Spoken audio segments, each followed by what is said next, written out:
l'astrologie, c'est une prodigieuse machine à faire émerger du sens. Voilà. C'est-à-dire que au début, on a un graphique, hein, et dans ce graphique, il n'y a pas de caractère, il n'y a pas d'événement, il n'y a pas de psychologie, c'est simplement des symboles, des archétypes.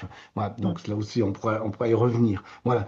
Et progressivement, il se passe quelque chose, c'est-à-dire que l'astrologue commence à appliquer ses règles, mais en même temps, quelque chose d'autre vient se mêler. C'est vraiment cette jonction entre l'art et la sagesse et la sophia, donc qui viennent s'en mêler. Et à ce moment-là, il peut accéder à cet état où ce qu'il dit, il sait lui-même que c'est juste avant que le consultant l'ait validé. Et il est dans un état d'enthousiasme. Enthousiasme, c'est en théos en grec, rempli d'un Dieu, hein. Ouais, Donc, c'est il est ça. dans un état d'enthousiasme, voilà, où ça sort, et c'est exact, et tout est juste, et il le sait que c'est juste avant que le consultant l'ait dit. Par contre, si à ce moment-là, il est interrompu dans son acte d'interprétation, eh bien, le charme est brisé, quelque chose est cassé.